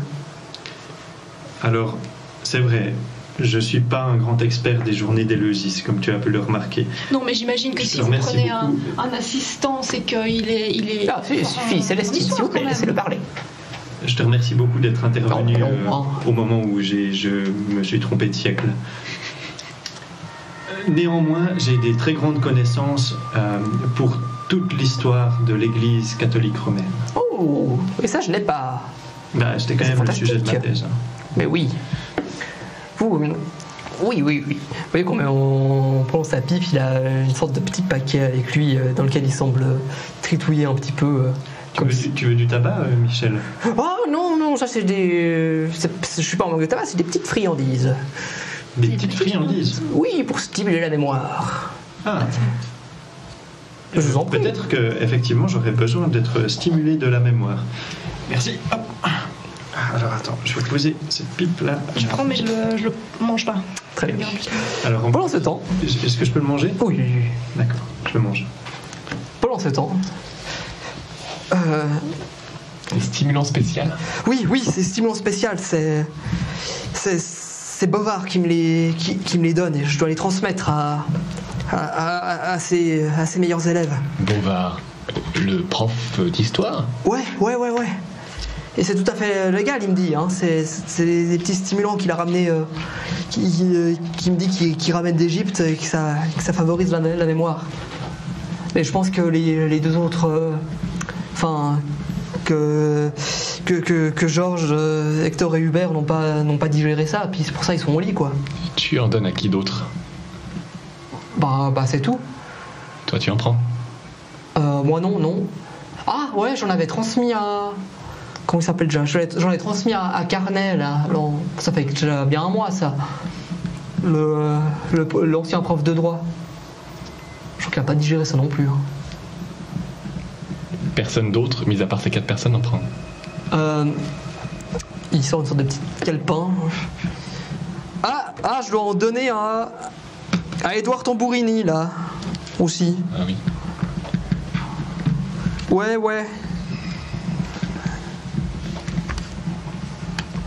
mais c'est le prof qui me dit, hein. Moi j'ai rien fait d'illégal. Écoute, moi je veux bien te croire, mais ce sera devant un tribunal. Hein. Quoi? Mais non, monsieur, je vous ai tout dit. Dans tous les cas, t'es impliqué dans l'affaire, petit. Quoi, mais non, mais pas Néo, moi j'ai juste donné, hein. Quelle affaire? Y a pas d'affaire. Ces gens ont disparu. Vraiment disparu. Ils sont plus chez eux. Ouais, mais ils sont ailleurs, chez les copains. Je vais prendre son carnet et le feuilleter. Très bien. Tu vois qu'il y a...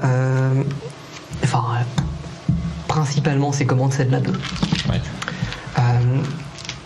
Mais il y a juste... c'est la commande spéciale de Bovard qui est en effet indiquée quelques fois. Pour les 3 élèves disparus, pour le prof de droit, Carnet, et pour ce Édouard Tambourini, où là c'est indiqué que c'est pas livré encore. Tambourini est dans ta classe? Ouais. Tu sais quoi? Quoi? Ce que tu dois lui remettre. Ouais. Tu vas me le donner à moi plutôt. Ok. Il te tend un sachet. À l'intérieur, pas de feuilles, pas d'herbes, mais une multitude de comme si c'était des petits asticots séchés. Tu lui dois quelque chose à ce prof Bovard en échange de ta participation à son économie? Ouais, il met des bonnes notes. Je vois. T'es vraiment dans la merde. Quoi? Mais non! Si tu vois un truc louche, s'il se passe quelque chose, dis-le moi. Ok, monsieur. Ok. Allez, file. Ok. Comment se termine votre pause café de votre côté? On est en train de fumer la pipe avec Bovard. Je suis replongé dans mon propre passé et je suis obligé d'admettre qu'il est vraiment sympathique et ça m'ennuie parce qu'il m'humilie, mais en même temps il est charismatique. Donc j'ai cette attitude un peu hypocrite des gens qui sont à la fois très attirés par les gens meilleurs qu'eux et en même temps qui les jalousent et qui aimeraient être à leur place. Alors moi, très franchement, j'ai envie de lui foutre un poing dans la gueule parce que je le vois comme il met mal mon collègue. Je tiens quand même beaucoup plus à mon collègue qu'à ce type qui, visiblement, est un peu un sale type. Enfin, moi, je l'aime pas. Surtout qu'il a une attitude tellement... même quand vous êtes en train de parler, là, Ouais. à chaque fois que tu parles, il fait... Non, attendez. Ah ouais. Il y a José Mais je quand fais il exprès parle. du coup de parler plus fort, de vraiment pas être féminine, de bien... Ouais, d'être souligné à quel point je suis sûre que Josué c'est quelqu'un d'excellent et de très bien formé pour le poste qu'il a. Enfin, voilà. Tu peux faire un petit jeu de persuasion quand Je même. suis plus dans la merde qu'autre chose en faisant ça, mais on verra. Persuasion, c'est où déjà? C'est pas persuasion, ça s'appelle. Ah si, 63 sur 70. C'est vrai qu'il est assez à l'écoute. de sujet. Oui, c'est vrai que moi j'ai toujours vu le petit Josué. Vous voyez, j'ai fait mes études tardivement.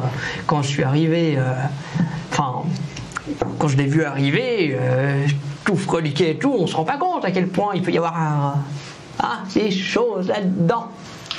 Moi, quand j'entends ce genre de compliments, ça me fait l'effet d'un chien à qui on a donné une caresse sur la tête. Et du coup, je peux pas m'empêcher d'être un peu flatté. Ouais, merci Michel, je pensais pas que tu pensais ça de moi. J'ai toujours cru que... je sais pas, que tu me méprisais ou... Voyons. Mais non. Ça fait plaisir d'entendre ça. Pas de ça entre nous, voyons. D'ailleurs, ça marche vraiment tes trucs sur la mémoire là Ah oui. Ah oui. Ah, fantastique. T'es à base de quoi? Alors, ça date de mes voyages en Égypte. C'est en fait des petits vers séchés qu'ils utilisaient dans leur processus de momification. Et franchement, ça fait un effet terrible sur la mémoire. Donc ça, c'est des vers séchés? Oui. Manger dans la pause. Oh, j'ai mangé un ver séché. Oui, mais bon... Mais t'aurais pu me dire. Oh là là. Non mais donc vous êtes allé en Égypte, racontez-moi. Oui, tout à fait. C'est fascinant ça comme pays, je pense au niveau de l'histoire aussi, ça doit être... Oui, et puis des rencontres. Ah oui? Oui, j'ai fait quelques chantiers là-bas, quelques fouilles, c'était incroyable. Tout va bien, Josué? Tout va bien, tout va bien. Je suis assez J'essaie soulagée de recracher le petit verre que j'avais pas encore totalement avalé. Tu en sortiras pas comme ça, Jérémy. Je suis soulagée de ne pas l'avoir avalé. J'ai mis dans ma poche discrètement. Très bien. Au bout d'un moment, la pause se termine gentiment. Tu vois qu'il tente un peu de couper court à son passage égyptien. Il s'est beaucoup intéressé à votre propre parcours.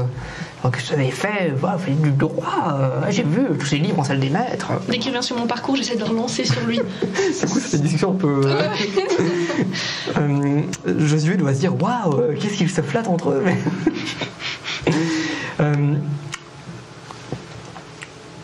Pendant la période qui va suivre, vous allez être relativement finalement libre, dans le sens où Michel Bovard va préparer ses cours.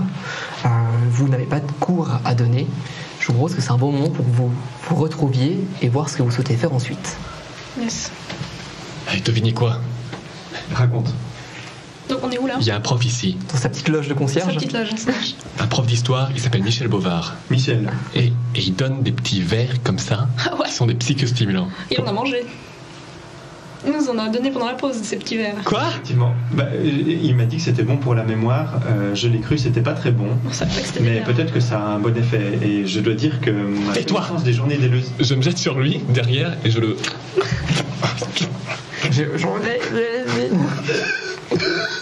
Ça va.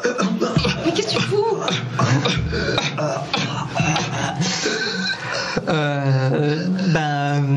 Rien n'est bloqué. Donc rien ne sort. Ça va pas la tête. Et tu as très mal aux côtes. Qu'est-ce que tu fais? Recrache ce truc tout de suite. Mais ça fait longtemps que je l'ai avalé. Recrache ce truc, j'ai c'est bon, mais j'ai ça- mis mes doigts au fond de la glotte. Mais arrête. Mais pardonne-la, mais qu'est-ce que tu fais? Tu sais qui d'autre a mangé ces verres? Non. Hector Altermat, Hubert Beauvais, Georges Rapp et Monsieur Carnet. Mais alors le dernier, je ne sais pas qui c'est. Je sais Jacques pas qui c'est Carnet, non plus. c'est mon prédécesseur. C'est le type. Ton prédécesseur. Mais oui, le prof d'histoire là, il disait que c'était lui que je remplaçais. Est-ce qu'il aurait disparu également? En tout cas, les trois autres, ce sont bien les trois élèves qui ont disparu, n'est-ce pas? Est-ce que tu Ouais, tu vas vomir toi. penses que c'est lié à ces vers séchés? Qu'est-ce que je peux faire comme jet de dés pour savoir si j'ai réussi à vomir? Je vais faire un jet d'écouter. D'écouter. Par là, comment ça marche? 98. Très bien. C'est drôle, dans cette petite loge de concierge, c'est comme s'il y avait une sorte d'orgue de barbarie qui s'était mis en route et une Une étrange mélopée t'entoure, tu ne sais absolument pas d'où ça vient, et te rend ô combien somnolent. Vous n'entendez pas du tout, vous étiez en plein dans le rush, genre il faut que tu vomisses, c'est tout. Et Josué, concentre-toi. Il va pas vomir comme ça. Hein. Pardon. Je te dis que Étienne Chouvy a fourni, sur ordre du professeur Bovard, Josué. Tu peux pas continuer à mettre ton doigt dans sa bouche pour qu'il... C'est beau qu'il... comme tu chantes. C'est beau comme tu chantes, Henri. Mais qu'est-ce qui lui arrive? Ah mon Dieu, le truc qui commence à faire effet là. Mais si c'est dans son corps... Josué, qu'est-ce qui se passe? tout en chantant, Josué sort de la loge du concierge. Et vous le voyez en train de partir dans le couloir pour prendre les escaliers en colimaçon. Et il monte gentiment. Qu'est-ce que vous faites? Dans la loge du concierge, j'attrape une pelle. Très bien. Je monte avec la pelle. Donc tu le suis avec la pelle de ton côté. Dans la loge du concierge, il y a environ un petit peu presque tout ce que tu veux. Enfin, il n'y a pas de pistolet laser ou de je ne sais quoi. Mais... Pour le faire vomir, je pense que c'est trop tard. Le premier truc qui me vient sous la main aussi pour, je sais pas, au cas où on a besoin de se battre, mais en soi, je vais surtout le suivre. Un merveilleux parapluie. Très bien. Très bien. Josué continue de grimper. Maintenant que tu es sorti, c'est vrai que cette musique semble t'entourer de plus en plus, semble venir de plus en plus haut, jusqu'à arriver à tout en haut des escaliers en colimaçon, devant cette porte en bois de chêne des ateliers de Besson, qui l'ouvre gentiment. La pièce est plongée dans l'obscurité. Lampe torche. Je pense que je l'ai pas en pleine journée. Vous ne l'avez pas en pleine journée. Au centre de la pièce, une silhouette dans une capuche. Enfin, cachée sous une cape. Elle ouvre ses bras. Non, je m'interpose direct. Et il tente de s'approcher. Dès que je peux, je pousse Josué de côté pour pas qu'il aille vers la personne. Très bien. Tu peux me faire un jet de corps à corps. De ton côté, qu'est-ce que tu fais? Je vais me jeter sur le type. Ok. Donc, corps à corps déjà. 60 sur 65. Très bien. On te... on te plaque sur le sol. Oh, wow. La musique est toujours là, néanmoins. T'essaies presque un petit peu de ramper, mais t'es assez immobilisé. Toi, tu te précipites vers cette personne. Ouais, l'objectif c'est de le renverser en arrière avec ma maigre constitution et de lui arracher sa capuche. Ok. Donc tu traverses les combles, d'énormes poutres de bois un petit peu partout, plein de bardas stockés dans tous les coins, les réserves de fouets d'artillerie du directeur, des échelles qui traînent, une réserve de tuiles en ardoise. Et lorsque tu es environ à 5 mètres de cette personne, eux ils sont environ à 10 mètres, tu vois qu'en fait, alors qu'il a les bras comme ça, tu décernes son torse nu, avec en fait une multitude de formes serpentoïdes qui gesticulent dans tous les sens au niveau de son torse. Mais des tatouages ou des... Non, ou littéralement des... comme s'il avait une centaine de murènes qui, sans yeux, c'est comme s'il avait plein de lamproies, si vous voyez cette petite créature qui sortait de son torse et gesticulait dans tous les sens. Qui êtes-vous? Vous n'avez rien à faire ici. Jet de santé mentale, s'il te plaît, déjà. 37. Joli. Tu perds quand même un point. Et si tu tentes de le bousculer, tu peux me tenter de faire un jet de corps à corps. Non, je pense que quand je vois ça, je m'arrête. Très bien. Tu vois, je fais... Il baisse sa capuche. Vous voyez une tignasse de cheveux blancs. Vous reconnaissez Bovard. Eh ben, Madame Célestine, vous auriez cru plus réceptive à ses charmes. Qu'est-ce que c'est? À quel charme? Quoi? Voyons, mais déjà, laissez votre ami venir à moi. Non, alors vraiment pas, non. Et vous n'approchez pas. Qu'est-ce que c'est ces trucs-là? Ça, c'est un cadeau. Un cadeau de qui? Pour qui? J'ouvre le parapluie.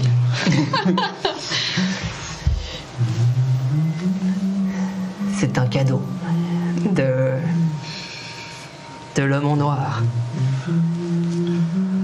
Je voulais connaissance. Mais la connaissance a un prix, dit-il. La soif de connaissance se doit d'être étanchée. Et n'est-ce pas une belle image d'aller puiser dans le réceptacle de l'autre? Qu'est-ce qui est arrivé aux précédents élèves? Non, moi je file une claque à Josué pour essayer de le faire revenir à lui. Très bien, fais-moi un jet de corps à corps. Désolée.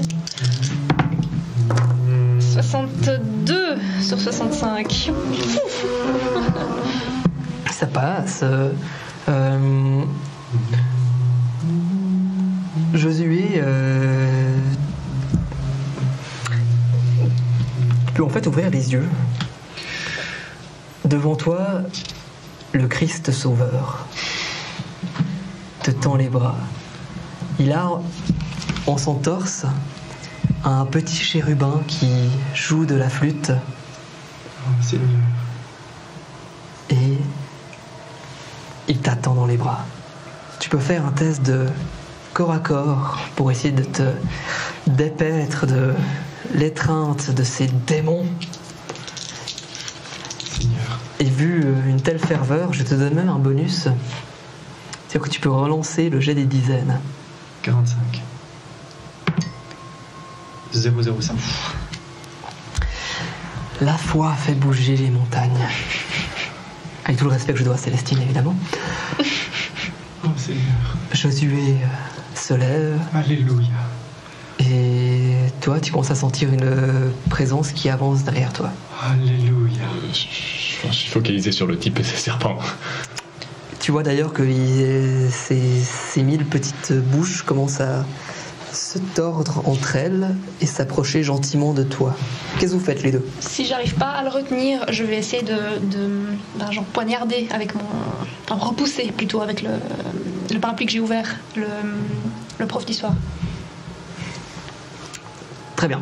Toi tu tournes... Ok, donc tu peux me faire un jeu... Ouais, vu son jet, tu n'arriveras pas à le Ouais, je pense retenir. pas, hein, justement. Donc fais-moi un jet de corps à corps. S'il s'approche avec ses serpents, je donne des coups de pelle pour le maintenir à distance. Corps à corps aussi. 44 sur 65. Très bien. Et un jet de santé mentale parce que tu t'approches. Alléluia. 40. Amen. Donc toi ça passe, donc tu perds un point quand même. C'est raté, 58 pour 25. Gars, mais laisse-moi partir. Les 1000 serpents, quand tu les frappes, s'enroulent autour de la pelle en fait. Et te l'arrachent des mains. Je lâche la pelle. Je recule. Toi, tu avais réussi ton jet sur le corps à corps. Tes serpents... le coup de parapluie le fait reculer. Ah, mais arrête, cessez de vous débattre. Nous serons tous réunis dans ma tête. Ouais, rien du tout.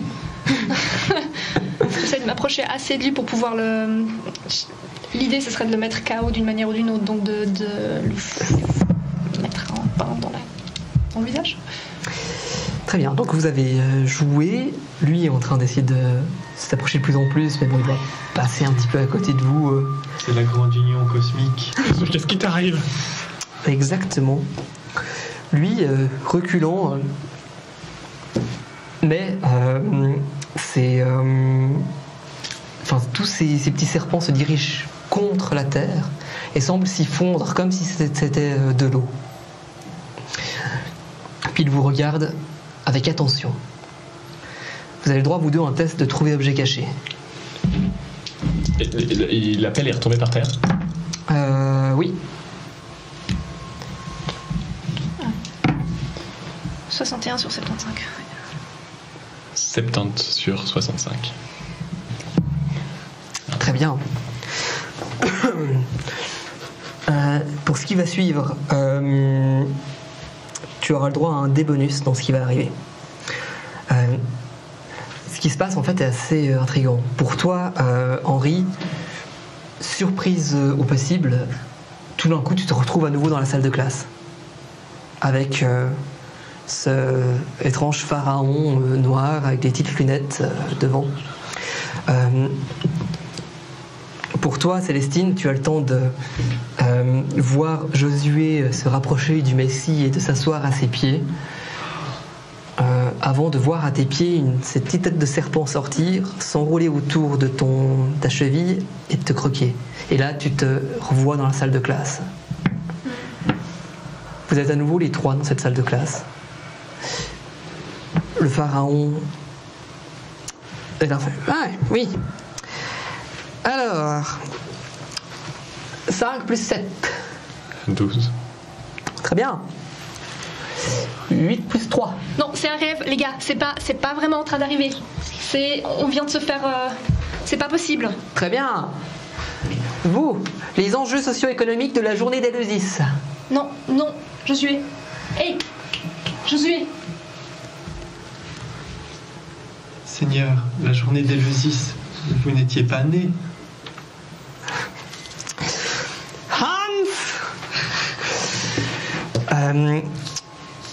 Je me dirige vers la porte, je bloque la porte. Très bien. Célestine, tu as le droit à un jet de persuasion auprès de tes camarades. Tu as le droit d'utiliser ton jet bonus. Donc que les dizaines ou les deux?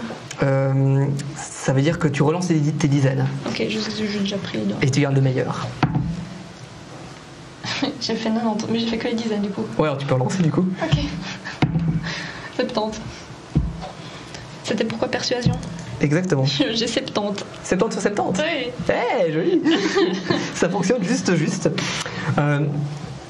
Tout d'un coup, vous avez une sorte d'éclair. Une sorte d'éclair de déjà-vu alors que vous entendez la voix de Célestine résonner comme si elle n'était pas vraiment là. Vous avez le droit de... Comme si c'était tout d'un coup une sorte de regain de contrôle de vous sur le rêve. D'avoir une action, aussi absurde soit-elle, qui réussira automatiquement. Vous pouvez même faire apparaître des choses, je ne sais quoi. Des pas dans le couloir, la porte vole en éclats. La porte se transforme en brique. Des poings martèlent la porte en brique qui commence à se fissurer et vous voyez le visage bouffi avec ses grosses moustaches de Hans qui vient chercher Josué. Josué, tu as quand même cet éclat de lucidité si jamais. Les deux, quelle est votre super action? Alors, je saute sur le maître égyptien, je le prends dans mes bras et je commence à lui lécher le visage. Regarde conscience, on avait dit. Très bien, pourquoi pas. Moi, je fais apparaître un flingue, le flingue que j'avais pendant mon temps à la police, ouais. Et puis je tire sur le fameux Hans, sur le... Très bien. Tu tires sur Hans. Le martèlement derrière la porte cesse et vous entendez un énorme boum. Toi, alors que tu lèches le visage en suie de ce pharaon, tu sens une lèchouille en retour et qui se meut très rapidement en embrassade passionnée. Arrête! Qui te laisse un affreux goût de cendre. Arrête! Tu entends un... On se reverra bientôt. Vous vous réveillez. Le cadavre de Michel Bovard se trouve devant vous dans une sorte de cape noire Il est au sol. Son corps est tout à fait normal, hormis qu'il a un trou rouge sur le front et que Célestine a dans sa main un pistolet encore fumant. Son ventre? Il est torse nu, un petit peu grassouillet, mais pas de serpent.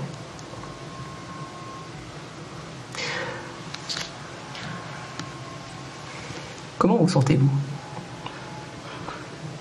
Jésus, Seigneur, j'ai vu Jésus. Il m'appelait, je devais le rejoindre. Non, Vous l'avez vu, vous aussi? Non, Si, c'était lui, c'était le Messie. c'est pas possible, c'était Il est venu, il est revenu une sur Terre. hallucination collective, je sais pas, mais c'est pas possible. Qu'est-ce qui s'est passé? Je me rappelle. On était dans ce local avec toi, Henri. Oui, j'avais fumé la pipe et des herbes plus tôt dans l'après-midi. Mais moi j'ai rien pris. Les herbes. Et c'était une sorte d'aquarium, ce local. Le Seigneur. Je l'ai vu. Qu'est-ce que... Écoute, Bovard? Mais qu'est-ce qu'il fait là? Mais Il touche sur son Bovard frein. est mort? Tu as tué Michel Bovard? ce type fournissait des psychostimulants à tous les étudiants qui ont disparu. Moi ce que je comprends pas c'est que je suis pas venue en classe avec un flingue. Tu devais l'avoir tout à l'heure. Qu'est-ce qui s'est passé? Qu'est-ce qui nous arrive? Hallucination collective, je vois que ça, je sais pas ce que ça peut être d'autre. On a Visiblement, fumé. le truc que vous avez fumé... Les on a hallucinations dû, collectives ne font pas de mort. Non mais les flingues, oui. Ce type est dangereux. Était.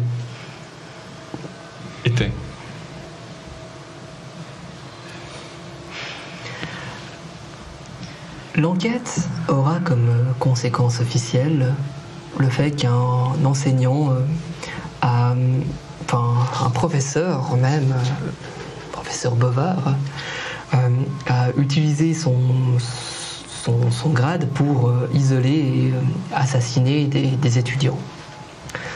Grâce à une équipe d'investigateurs, celui-ci a pu être arrêté. Ceci est la version officielle et ceci est peut-être la version à laquelle vous allez tenter de vous rattacher pour conserver un semblant de décence en ce bas monde. Vous allez en effet être bien récompensé pour cette enquête. Et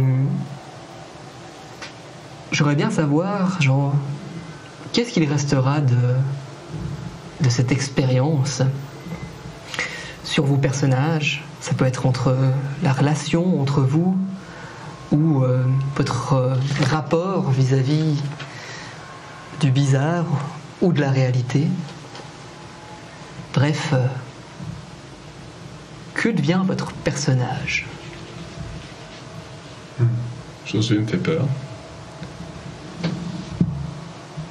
Et j'essaie rationnellement de me dire qu'on a bien réagi, on a fait ce qu'il fallait, qu'on était sous l'effet de substance. Mais je pense que j'en rêverais quand même de ces serpents. En effet.